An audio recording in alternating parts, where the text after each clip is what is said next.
Boa noite, o Plano Notícias está de volta. A Caldense se prepara para o jogo de amanhã, às 3 horas da tarde, contra o Rio Branco de Venda Nova do Imigrante no Espírito Santo. Caso a veterana consiga a vitória, pode assumir a liderança do Grupo A6 da Série D do Campeonato Brasileiro. Só que para isso, além da vitória, a Caldense ainda precisa torcer para que o Boa Esporte derrote a Ferroviária de Araraquara, que também se enfrentam amanhã.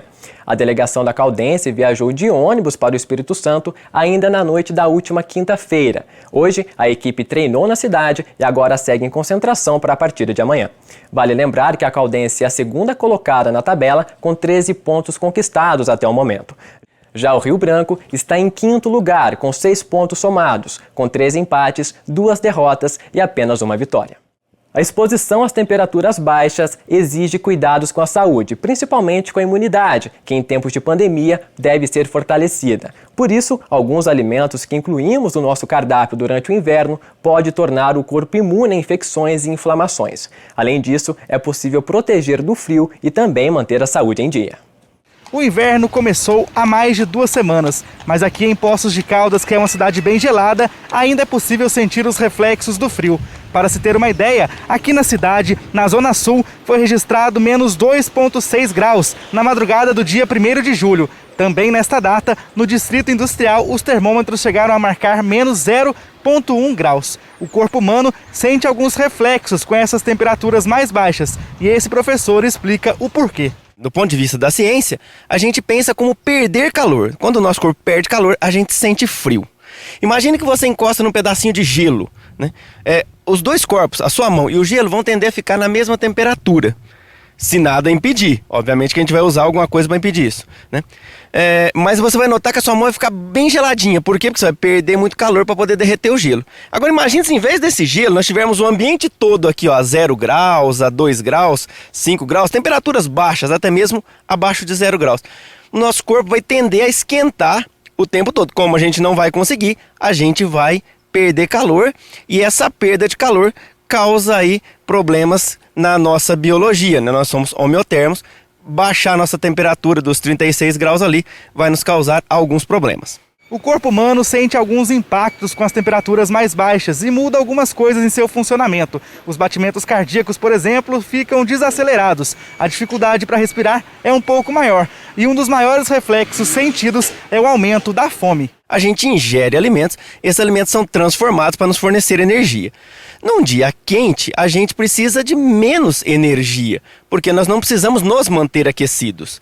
Num dia frio, a gente precisa de mais energia, né? Essa perda de calor se reflete na gente ter que ingerir mais alimentos e o nosso corpo transformar mais esses alimentos em energia. Por isso que é comum a gente sentir mais fome, a gente sentir mais vontade de comer e comer comidas mais calóricas, né? Além disso, no frio é mais propenso que as pessoas se adoeçam. Essa médica dá algumas dicas para que as pessoas evitem ficar doentes nesta época do ano.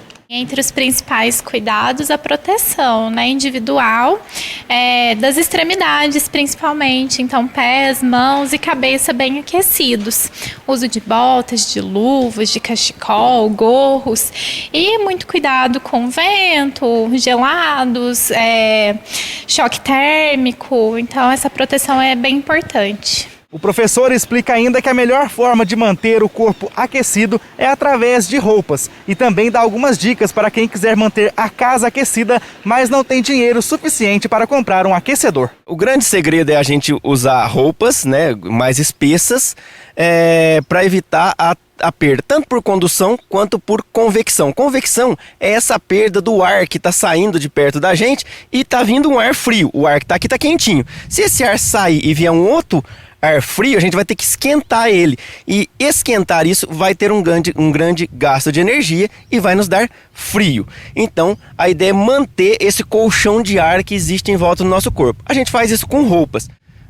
Uma outra maneira que a gente teria de se aquecer seria, por exemplo, durante o dia, aquela janela que bate sol, principalmente onde bate sol, abre ela, tá? Porque às vezes a gente fica ali, nossa, se eu abrir vai entrar um vento gelado, mas essa troca do ar vai possibilitar que o ar que está frio aqui dentro saia e que entre um outro ar, né, que está mais quente. Geralmente fora de casa está mais quente. Essa troca vai permitir que o ar dentro de casa fique quentinho, na mesma temperatura do de fora. A hora que o sol está indo embora, a gente fecha tudo. Isso é barato, fácil e a gente pode fazer nos ajudando e ajudando também o meio ambiente. A médica ressalta ainda que mesmo com o frio, é importante deixar os ambientes ventilados, principalmente por conta da pandemia da Covid-19. A tendência é manter a janela fechada por conta da temperatura, mas a gente não pode se esquecer que a aglomeração e ambiente fechado é propício à transmissão de vírus, principalmente, a gente ainda está na pandemia do coronavírus, então manter a ventilação dos ambientes é de extrema importância. O Plano Notícias deste sábado fica por aqui. Um bom descanso para você neste domingo e nos encontramos novamente na segunda-feira. Até!